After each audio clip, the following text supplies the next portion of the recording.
Assalamualaikum warahmatullahi wabarakatuh. Saya Iwan Badrian dan hari ini kita akan sama-sama sharing kembali di sesi yang kedua tentang motivasi dan kepemimpinan. Salam sejahtera untuk kita semua. Semoga Tuhan menyertai kita dengan kelimpahan rezeki, sehat selalu. Amin.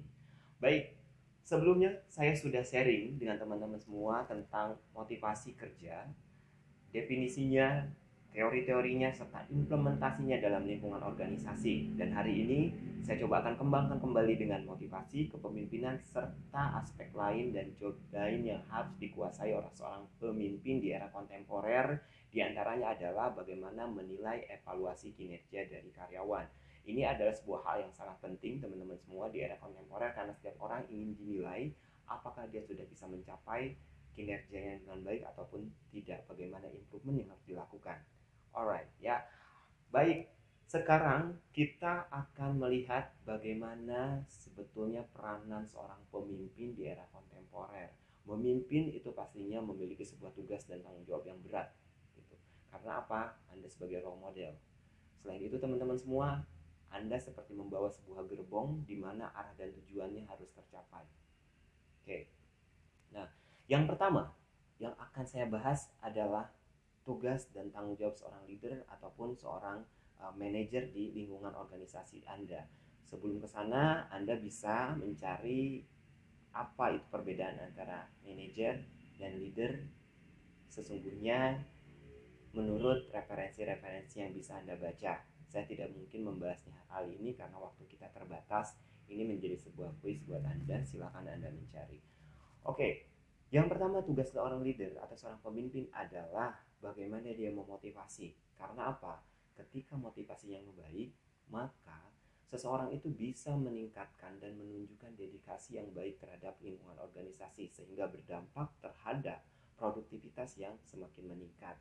Selain itu, hal yang harus Anda pahami tidak hanya berdampak positif terhadap lingkungan organisasi, tapi juga ketika motivasi yang baik itu juga akan lebih mempermudah seseorang dalam membentuk kompeten yang jauh lebih baik lagi. Untuk itu mari kita sama-sama memotivasi diri kita sendiri karena sebetulnya itu tidak hanya berdampak terhadap organisasi tapi juga berdampak terhadap diri kita sendiri. Oke. Yang kedua, tugas dan tanggung jawab dari seorang pemimpin di era kontemporer ini adalah bagaimana dia harus mampu menilai mengevaluasi kinerja dari bawahannya. Yang pertama yang harus kita persiapkan pastinya adalah sebuah konsep yang jelas yang kita bisa kampanyekan atau kita bisa sosialisasikan. Ya, setelah itu kita juga bisa mendapatkan feedback yang baik daripada lingkungan sekitar kita. Nah, konsep yang baik, kemudian kita mengobservasi, mendokumentasikan bagaimana kinerja pegawai tersebut dan mengimplementasikannya.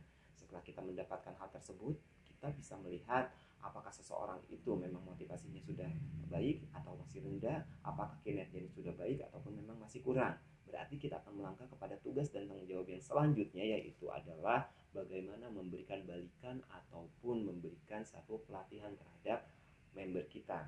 Ya, ketika kita sudah mengetahui bahwa metrik kompetensinya memang sudah harus dikembangkan, lakukanlah training need analysis yang memang perlu kita persiapkan. Setelah itu, seorang leader yang baik juga memiliki tugas, yaitu mengalokasikan, menyediakan waktu dalam sharing knowledge, sharing pengalaman dan pengembangan membernya gitu. Ingat baik-baik, seorang leader yang baik bukan hanya sekedar Anda mampu menjadi seorang leader dan menjabat posisi leader Anda, tapi Anda juga berkewajiban membuat orang lain juga mampu menjabat posisi Anda. Artinya bahwa Anda harus mencetak leader-leader yang lain sehingga ketika Anda sudah tidak berada di posisi itu lagi ataupun memang Anda sudah saatnya pensiun ataupun memang hal yang tidak diinginkan terjadi, maka ada orang lain yang bisa menggantikan posisi Anda. Ya, itu adalah hakikat seorang leader yang baik. Oke, maka dari itu sharing knowledge terhadap mereka adalah hal yang penting. Lanjut kepada tugas dan tanggung jawab berikutnya lagi adalah bagaimana Anda menyelesaikan dan merevisi sebuah tujuan standar kerja dan bagaimana mengkondisikan sebuah perubahan-perubahan yang terjadi dalam lingkungan organisasi Anda. Baik itu perubahan yang Anda rencanakan dalam jangka pendek ataupun jangka panjang, serta perubahan-perubahan yang unpredictable. Contohnya saat ini misalnya COVID-19. maka Anda pengkondisiannya seperti apa yang Anda lakukan. Nah, ini Anda sudah harus mampu melakukan hal tersebut. Oke.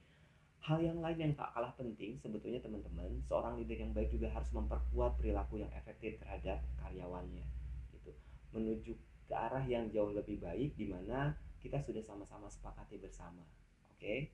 Nah, ketika kita sudah menyepakati job deskripsi dengan member kita, maka kita bisa melakukan monitoring terhadap pekerjaan mereka.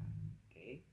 Itu adalah tugas dan tanggung jawab untuk seorang leader di era kontemporer.